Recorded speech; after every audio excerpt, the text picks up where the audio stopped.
ओम शांति। सर्वशक्तिमान सृष्टि परिवर्तनकारी मंगलमय पतित पावन ज्ञान सागर परमात्मा शिव पितांकर अमूल्य आत्मिक संतान मानंकु हृदयर सहित ईश्वरीय शुभ अभिनंदन, शुभेच्छा, सुप्रभात, सुस्वागतम। ज्ञानी तो आत्मा माने जानिछंती यह कलिजुगी सृष्टिर अंतिम समय अटे। कारण समय अनुसारे सत्य त्रेतया द्वापर जुग अतिक्रम करि सारिछि। कलिजुग मध्य एबे अंतिम चरण रे उपनीत। यह केही भी अस्वीकार करिवे नाही।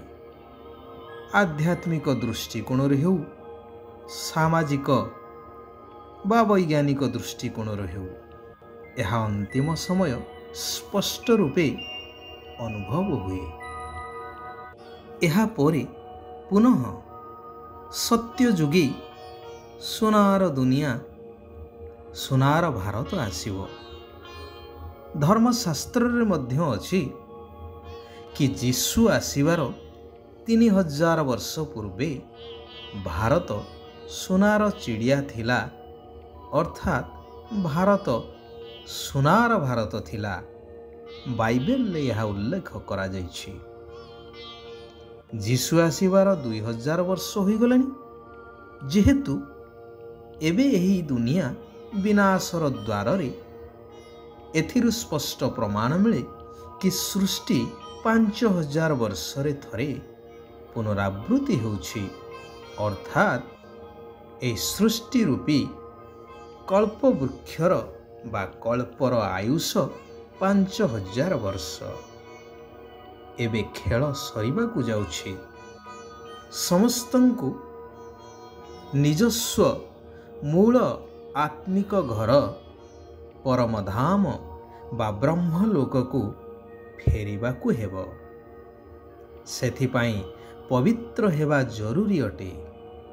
जेहेतु परमधाम घर ही संपूर्ण पवित्र अटे।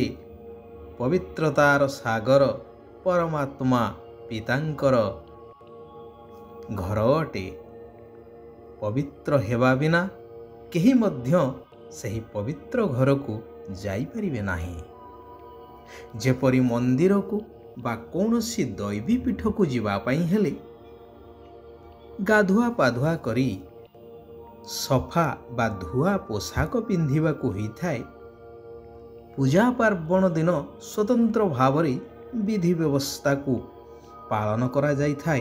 विशेष भावरे पवित्रता को गुरुत्व दिया जाइथाय। सही भली मने पड़े आम ग्राम रे दोल पर्व पालित हेउथाय। प्रत्येक दिन पाली करी ग्रामवासी हुडुम उखुड़ा आदि भोग लगी थांती। दिने समस्त भोग सामग्री सज होई थुआ हेई थाए। जणे बाजावाला एपट सेपट हेउथिबा बेले तार गामुछार कानी भोग डालारे बाजिगला। बास सबुतक भोग मारा होईगला बोली समस्ते कहिले एवं सेगुड़ी को बाद दियागला। पुनः भोग पाई नुआ करी प्रस्तुत करागला। ए कथा कहिबार तात्पर्य जे भोग डालारे जणे शूद्रर पिंधा लुगा बाजी जिबारु जदि ताहा मारा हेइगला बा अपवित्र हेइगला। कारण समाज रे मान्यता रहिछि जे शूद्र मानकु अपवित्र बोली चित्रण मध्य करा जाइछि। तेबे आत्मा एवं परमात्मांकर रहिबार स्थान बा मूल पवित्र घर को जीवा पाई केते पवित्र हेबार आवश्यकता रहिछि। सहजरे यह अनुमय हुए। यह तो साधारण दुनिया रे दुर्बल मानसिकतार एक चित्रण कहिले ଅତ୍ୟୁକ୍ତି ହେବ ନାହିଁ। କାରଣ କେବଳ ସ୍ଥୂଳ ରୂପରେ ବା ଶରୀର ଉପରେ ସ୍ୱଚ୍ଛ ହେଲେ ହେବ ନାହିଁ, ମନ ମଧ୍ୟ ସ୍ୱଚ୍ଛ ହେବା ଦରକାର, ପବିତ୍ର ହେବା ଦରକାର।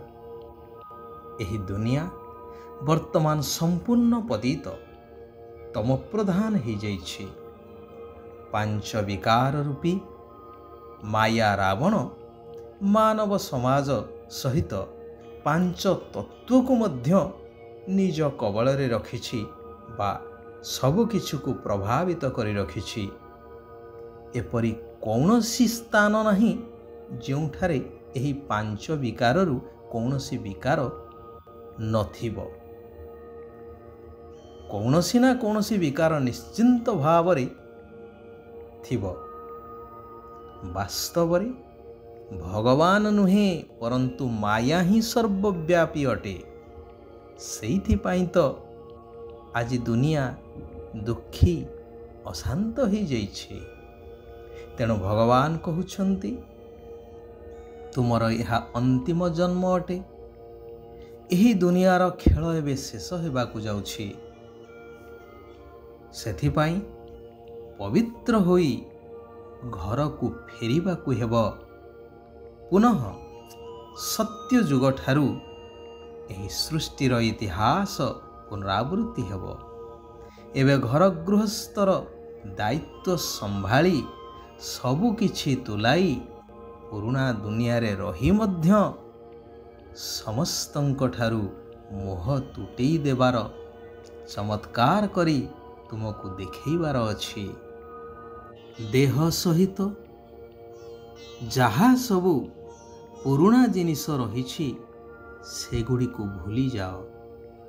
ଅର୍ଥାତ୍ ଆବଶ୍ୟକତା ଅନୁସାରେ ବ୍ୟବହାର କରାଯାଉ, କିନ୍ତୁ ତାର ଆକର୍ଷଣରେ ଆସିବା ଅନୁଚିତ। ନିମିତ୍ତ ହୋଇ ସେଗୁଡ଼ିକୁ ବ୍ୟବହାର କରିବା ଦରକାର। ଏହାକୁ ହିଁ ଶତପ୍ରଧାନ ସନ୍ନ୍ୟାସ କୁହାଯାଏ, ଯାହା ମୁଁ ଏବେ ତୁମ ଆତ୍ମାମାନଙ୍କୁ ଶିଖଉଛି। ତୁମେ ପିଲାମାନେ ଏହି ଅନ୍ତିମ ଜନ୍ମରେ ପବିତ୍ର ରହିବାର ପ୍ରତିଜ୍ଞା କରୁଛ, ଯାହା 21 ଜନ୍ମ ପାଇଁ ସ୍ଥାୟୀ ହୋଇଯାଉଛି। ଅର୍ଥାତ୍ ସତ୍ୟ ଯୁଗରୁ ତ୍ରେତୟା ଶେଷ ପର୍ଯ୍ୟନ୍ତ ସମ୍ପୂର୍ଣ୍ଣ ନିର୍ବିକାରୀ ସର୍ବଗୁଣ ସମ୍ପନ୍ନ 16 କଳା ସମ୍ପୂର୍ଣ୍ଣ ହୋଇଯାଉଛ। ଏହିଭଳି ଚମତ୍କାର ତୁମ ସନ୍ତାନମାନଙ୍କ ବ୍ୟତୀତ ଆଉ କେହି ହେଲେ କରିପାରିବେ ନାହିଁ, ଯେହେତୁ ତୁମେମାନେ ଏବେ ଏହି ସଙ୍ଗମ ଯୁଗରେ ମୋ ଠାରୁ ଏହି ଶିକ୍ଷା ଗ୍ରହଣ କରୁଛ। ଏକ ବିଚିତ୍ର ନିରାକାର ବାବାଙ୍କ ବ୍ୟତୀତ କୌଣସି ବିଚିତ୍ର ବା ଦେହକୁ ମନେ ପକାଇବା ଉଚିତ ନୁହେଁ। ବୁଦ୍ଧିକୁ ପରମଧାମ ଘରେ ସ୍ଥିର କରାଇବାକୁ ହେବ, ଯେହେତୁ ବର୍ତ୍ତମାନ ସେହି ପରମଧାମ ଘରକୁ ସମସ୍ତଙ୍କୁ ପ୍ରତ୍ୟାବର୍ତ୍ତନ କରିବାର ଅଛି।